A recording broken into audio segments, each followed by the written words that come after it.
Hello বন্ধুরা, তোমাদের সবাইকে ওয়েলকাম আমার নতুন একটি ভিডিওতে। তো আজকে আমি তোমাদের সঙ্গে শেয়ার করব আমি কিট্টুকে কিভাবে সলিড খাবার ইন্ট্রোডিউস করালাম।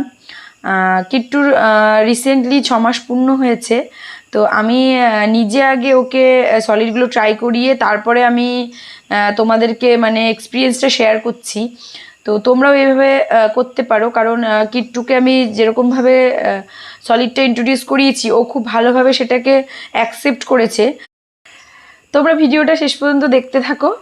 আমি কিভাবে কিট্টুকে খাবারগুলো দিলাম, কি খাবার দিলাম প্রথম অবস্থায়, আর কিভাবে দিলাম, তার মানে ঘনত্বটা কেমন ছিল, আর কখন দিই মানে কতবার দিই দিনের মধ্যে, সবটাই আমি তোমাদের সাথে শেয়ার করবো এই ভিডিওর মাধ্যমে। তো প্রথমেই যেটা আসে, 6 মাস পূর্ণ হলেই মায়েদের চিন্তা শেষ থাকে না, কারণ বাচ্চাকে এবার থেকে সলিড দিতে হবে।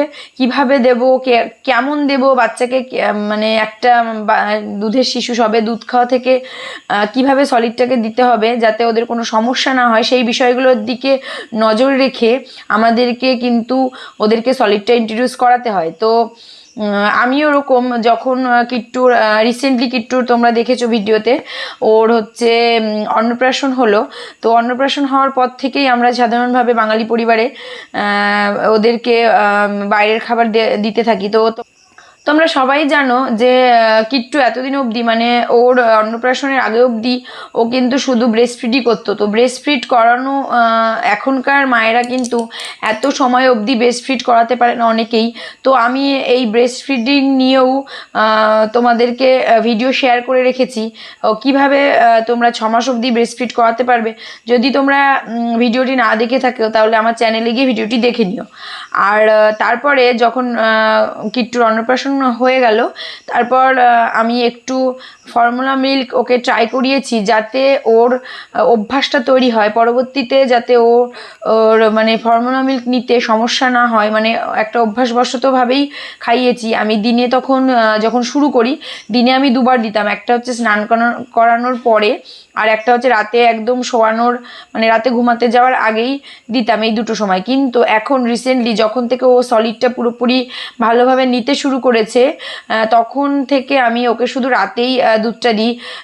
যদি আমি শুধু ব্রেস্ট ফিড করিয়ে ওকে ঘুম পাড়িয়ে দিই সেটাও হয়, কিন্তু আমি জাস্ট অপশনালভাবে রাতে ওকে ফর্মুলা মিল্কটাই দিচ্ছি। তো আমি প্রথমেই যখন ভাবলাম যে কিট্টুকে একটু সলিড খাবার খাওয়াতে হবে, আমি প্রথমে সবার কাছে পরামর্শ নিলাম। যেমন ধরুন আমার শাশুড়ি মা, তারপর আমার মা, তারপর বিভিন্ন যারা আছে বৌদি টৌদি, দিদি বৌদি কাকিমা, সবার কাছ থেকে আমি একটা পরামর্শ নিলাম যে কি করা যায়। তো সবাই সবার মতো মত দিল। তবে আমার সবার মতটাকে একত্রিত করে আমার নিজের যেটা মনে হয়েছে আমি কিন্তু সেটাই করেছি। আবার এর মধ্যে আমি ডাক্তারের সাথেও পরামর্শ করেছিলাম এই বিষয় নিয়ে। তো আমি যেটা করেছি, প্রথমেই কিট্টুকে অ্যাপেল পিউরিটা দিয়েছিলাম। তো এইভাবেই দিতে হবে। কিছু কিছু ফ্রুট আছে যেগুলো সহজেই হজম হয়ে যায়, সেই ফ্রুটগুলোই তোমার বাচ্চার জন্য বেছে নিতে হবে এবং সেগুলোকেই ইন্ট্রোডিউস করাতে হবে। তো আমি অ্যাপেল পিউরির রেসিপিটা তোমাদেরকে আমি এর মধ্যে শেয়ার করে দিচ্ছি। আর বলতে গেলে যেগুলো পিউরি করবে সব মানে মোটামুটি একই রকম হবে। তো আমি তো আমি প্রথমেই একটা খাতায় লিখে নিয়েছিলাম যে কি কি ওকে আমি ইন্ট্রোডিউস করাবো, কি কি ফ্রুট, যেমন আপেল, মিষ্টি আলু, তারপর হচ্ছে গাজর, বিট, তারপর হচ্ছে মুসুর ডাল, তারপর আরও এরকম বিভিন্ন ধরনের জিনিস আমি এরকম খাতায় লিখে নিয়েছিলাম যে পরপর আমি এটাকে ওকে ইন্ট্রোডিউস করাবো। তো প্রথম দিন ওকে আমি অ্যাপেল পিউরিটা দিয়েছি, ও বেশ সুন্দর খেয়েছে। তবে প্রথম দিনেই খুব বেশি দেওয়ার দরকার নেই, মোটামুটি 2 থেকে 3 চামচ দিলেই যথেষ্ট, কারণ ও প্রথম দিন ওটা নিচ্ছে। এবার ও মানে ও খেতে চাইলেও আমার মতে না দেওয়াই ভালো। তারপরের দিন আমি ওকে একটু কোয়ান্টিটিটা বাড়িয়েছিলাম, মানে ও যেহেতু খাচ্ছিল তার জন্য আমি কোয়ান্টিটিটা বাড়িয়েছি। তো তারপরের দিন ও পুরো অ্যাপেল পিউরিটা মানে আমি হাফটা অ্যাপেল পিউরি করেছিলাম, পুরোটাই ও খেয়ে নিয়েছিল। ও তারপরের দিন থেকে আমি ওকে গাজর পিউরি দেওয়া শুরু করলাম, মানে গাজর পিউরিটা আমি পরপর 3 দিন দিয়েছি। সে মানে ঠিক সেম প্রসেসেই আমি দিয়েছি। যেমন প্রথম দিন অল্প দিয়েছি, তারপরের দিন একটু বেশি, তারপরের দিন পুরো গাজরটাকে ওকে দুপুরবেলা খাইয়ে দিয়েছি। বিটের বেলাও ঠিক তাই। তো আমি প্রথমে আপেল, তারপরে গাজর, তারপরে বিট, এই তিনটে দিয়েছি। এই তিনটে খাবার সঙ্গে সঙ্গে ওকে কিন্তু একটু করে জলও দিতে হবে, কারণ এই প্রথম ও জল খাচ্ছে, কারণ এর আগে তো কখনো জল খায়নি, কারণ ব্রেস্ট ফিড করলে বাইরে থেকে কোনো জলের প্রয়োজন হয় না। তো জলটাও দিতে হবে, না হলে পায়খানাটা কষে যেতে পারে, একটু শক্ত হতে পারে। তো এইদিকে তোমরা নজর রাখবে। আর 6 মাস থেকে 1 বছরের মধ্যে বাচ্চাদের পটির সমস্যাটা, এটা একটা ন্যাচারাল ব্যাপার, ভয়ের কোনো ব্যাপার নেই, কারণ ওরা এই সময়টার মধ্যে সলিড ফুডটা অ্যাকসেপ্ট করে ওদের শরীরটা। তো এতে ভয়ের কিছু নেই, কিন্তু অতিরিক্ত মাত্রায় কিছু হলে তাহলে তোমরা অবশ্যই চিকিৎসকের পরামর্শ নেবে। তো বিট পিউরি খাওয়ানোর পর আমি তারপরে 3 দিন খাইয়েছিলাম ওকে মিষ্টি কুমড়োর পিউরি, মানে ভালো মিষ্টি কুমড়ো, বাজার থেকে একদম টাটকা মিষ্টি কুমড়ো কিনে এনে ওটাকে মোটামুটি দিয়েছিলাম। মানে ও প্রথম দিন খেয়েছিল একটু, তারপরের দিন মানে পরের 2 দিন ও পুরোটাই খেয়ে নিয়েছে। তো ওই দুপুরবেলার ওর খাবারটা কিন্তু ওটা দিয়েই ও পেটটা ভরে যায়, ওকে এক্সট্রা করে আমাকে আর ব্রেস্টফিড করাতে হয় না। তো বেশ সুন্দরভাবে ও খেয়ে নেয়, চামচে করেই আমি ওকে খাওয়াই। আর ঘনত্বটা আমি রাখি হচ্ছে মানে মানে চামচে করে তুললে এক ধারা দিয়ে পড়ে, মানে কাদা টাইপের, মানে কাদা কাদা টাইপের, খুব যে পাতলা তাও না। খুব পাতলা করলে খাবারের যে গুণাগুণ সেটা কিন্তু নষ্ট হয়ে যাবে। খুব পাতলা দেওয়ার দরকার নেই, ওরা যাতে চেটে চেটে খেতে পারবে। আর বিশেষ করে এটা মনে রাখতে হবে যে খাবারের মধ্যে কোনো যেমন দানা দানা না থাকে, পুরো মিহি পেস্ট করতে হবে। আমি সমস্ত পিউরিগুলোকে করার আগে আমি যেমন গাজরকে ভালো করে ইয়ে করে নিয়ে, ওই যে কুড়িয়ে নিয়ে, মানে ওই কি বলে ওটাকে, হ্যাঁ কুড়িয়ে নিয়ে ওটাকে আমি জল দিয়ে ভালো করে, আর কুক করতে হবে খুব ভালো করে, মানে সিদ্ধটা যেন খুব সুন্দরভাবে হয়, কোনো রকম কাঁচা অংশ না থাকে। আমি সিদ্ধ করে নিয়ে ওইটাকে আমি মিক্সচারে করে তারপরে কিন্তু আমি ওকে দিয়েছিলাম। তো কোনো রকম কোনো দানা দানা ছিল না, কারণ ওরা সবে খাওয়া শুরু করেছে, তো এর মধ্যে ওই সব দিলে সেটা হজম হবে না। তো এটার দিকে তোমাদের খুব ভালো করে নজর রাখতে হবে। তো কুমড়ো পিউরিটা দেওয়ার পর আমি শিফট করেছি হচ্ছে চালের, মানে চাল গুঁড়ো করে রেখেছিলাম আমি ভালো করে ধুয়ে, তারপর গুঁড়ো করে রেখেছিলাম চালটাকে।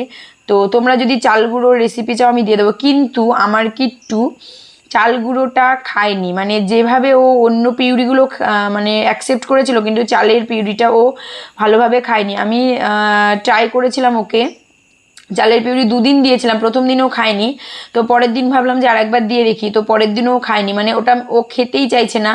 তো আমি ওটাকে ভাবছি এখন আপাতত দেবো না, আরও 2 মাস যাক, এখন আমার মোটামুটি ওটাই চলবে। আর মেইনলি জানো তো, মানে এই 6 থেকে 9 মাস পর্যন্ত বাচ্চাদের দুধটাই কিন্তু মেন, মানে এতদিন যেভাবে ও দুধ খেত সেটাই কিন্তু চলবে। তুমি একমাত্র হচ্ছে ভারী খাবার শুধুমাত্র দিতে হবে। তো ও চালের গুঁড়োটা খেয়েছিল না, চালের গুঁড়োটা খায়নি, তো তার জন্য আমি ওটাকে স্কিপ করেছি। পরবর্তীতে আমি কিছুদিন পরে ওটা আবার দেব, যে ওটাও খায় কিনা দেখার জন্য। তো আমি আজকে আবার, মানে আজকে যেদিন আমি ভিডিওটা করছি সেদিন আমি আবার অ্যাপেল পিউরিটা দিয়েছি। হ্যাঁ আজকে বেশ সুন্দর খেয়েছে। আমি তো ভয়ে ছিলাম যে ওকে চালের গুঁড়োটা 2 দিন দিলাম, ওর হয়তো খাবার নিয়ে একটা অনীহা তৈরি হতে পারে, কিন্তু সেরকম কিছু না। আমি অ্যাপেল পিউরিটা আজকে অবশ্য আমি একটা মোটামুটি একটা মাঝারি সাইজের অ্যাপেলকে ভালো করে চোকলাটা ছাড়িয়ে নিয়ে তারপর সুন্দর করে ছোট ছোট পিস করে কেটে আমি সিদ্ধ করে নিয়েছিলাম। তো সেটাই আমি ওকে দিয়েছিলাম। তো ও পুরো আপেল পিউরিটা খেয়ে দুপুরবেলা, মানে স্নান করানোর পরে আপেল পিউরিটা দিয়ে তারপরে ওটা খেয়ে তারপরে ও ঘুমিয়ে পড়েছিল, তারপরে ও উঠে ব্রেস্টফিড করেছিল আবার। তো ওই সময় ওর ওইটা দিয়েই পেটটা ভরে। তো আমি নেক্সট টাইম আবার ওই যে খাবারগুলো আমি এই কদিন দিয়েছি সেগুলোকে আবার রিপিট করব, যেমন গাজর পিউরি, বিট পিউরি, তারপরে এবার কুমড়ো পিউরি, মিষ্টি কুমড়ো, এইগুলো মানে আমি দেব। তো যাই হোক, আর তোমাদের বলি যে দিনে কতবার ওটা দেওয়া উচিত মানে খাবারটা। তো যখন 6 থেকে 9 মাসের বেবিদের কিন্তু খুব ভালো করে মাথায় রাখো এটা। 6 থেকে 9 মাসের বেবিদের যেমন আগে ওরা মানে যাদের বাচ্চা ব্রেস্টফিড করতো তো ব্রেস্টফিড, যাদের বাচ্চা ফর্মুলা মিল্ক নিত, যেরকম ও দুধের উপরে রয়েছে সেভাবেই কিন্তু থাকবে। আর একবার মানে ওয়ান টাইমই কিন্তু ওদেরকে ভারী খাবারটা দিতে হবে। হ্যাঁ, তুমি যদি চাও 10টা 11টার দিকে একটু ফলের রস দিতে পারো, 1-2 ঝিনুক ওকে ফলের রস দিতে পারো, কিন্তু এর বেশি কিছু নয়। আর মেনলি দুধের ওপরেই ওকে রাখতে হবে। আর জল মোটামুটি 250 থেকে 300 ml জল ওকে সারাদিনে দেওয়া যেতে পারে। কারণ দেখো, বুকের দুধের সঙ্গে ওর জলের চাহিদাটা মিটে যায়, কিন্তু যেহেতু সলিড খাচ্ছে তাই জলটা লাগতে পারে। তো সেই কারণে 200-250 থেকে 300, আমি কিট্টুকে এখন 300 ml মোটামুটি জল দিচ্ছি প্রতিদিন। তো কোনো রকম আর একটা জিনিস মাথায় রাখবে খুব ভালোভাবে, বাড়ি থেকে অনেকেই বলবে লবণ চিনি দেওয়ার কথা, কিন্তু কোনোভাবেই ওকে লবণ, একদানা লবণ বা একদানা চিনি খাবারে দেওয়া যাবে না, একটুখানিও দেওয়া যাবে না। এতে বাচ্চার কিন্তু ব্রেনের বিকাশের খুব খুব খুব সমস্যা হয়। এটা আমাকে ডাক্তার বলেছে, আমি সেটাই তোমাদের সাথে শেয়ার করছি। কিন্তু তো এটা তোমরা করবে না কেউই। যেরকম নর্মাল পিউরি করে যেরকম খাওয়ানো চামচে করে দেবে, ও যতটুকু খাবে ততটুকুই দেবে, বেশি জোর করবে না, তাহলে ওর খাওয়ার প্রতি একটা অনীহা তৈরি হয়ে যেতে পারে। তারপরে দেখবে ও এমনি আপনি থেকেই খাবে। প্রথম দিন যদি ও না খেতে চায় ছেড়ে দাও, পরের দিন না খেতে চায় ছেড়ে দাও, কিন্তু তোমাকে ডেলি ওকে খাবারগুলো ওর সামনে নিয়ে যেতে হবে। আর একটা খাবার মোটামুটি 3 দিন ওকে দিতে হবে। আমি যেমন ওকে 3 দিন করে সব খাবারগুলো দেওয়া হয়ে গেছে, এখন আমি ট্রাই করব ওকে 1 দিন করে। এটা আমার নিজের একটা মানে নিজের বুদ্ধির থেকে। আমি যেমন আজকে অ্যাপেল পিউরি দিয়েছি, কালকে ওকে আবার গাজর দেবো, তারপরের দিন আমি বিট দেবো, তারপরের দিন কুমড়ো দেবো, এইভাবে আমি আমার কন্টিনিউ করব। তো তারপরে দেখা যাক ওকে নতুন কিছু দেওয়া যায় নাকি। আমি ডাক্তারের সাথে পরামর্শ করি, সব কিছু করি, নিজে কিছু করি না। নিজের আমি এই যে জলটা বলুন আর কতবার দিতে হবে, আমি সেটাই কিন্তু তোমাদের সাথে শেয়ার করছি, আমি না জেনে কিছু শেয়ার করছি না। যেহেতু আমার বাচ্চা সবে সবে ও 7 মাসে পড়েছে, তো এখন ওর ওইভাবেই রুটিনটা চলছে। তো তোমাদের যদি আমার এই ভিডিওটি ভালো লেগে থাকে তবে অবশ্যই ভিডিওটিতে একটি লাইক করে দিও এবং কমেন্ট করে জানিও যে তোমাদের বাচ্চাদের বয়স কতটা, কার বাচ্চার বয়স কতটা, এবং তোমাদের বাচ্চারা কেমন কি খাবার খাচ্ছে কমেন্টের মাধ্যমে জানিও। আর সাবস্ক্রাইব করে আমার চ্যানেলটিকে সাবস্ক্রাইব করে আমার পাশে থেকো।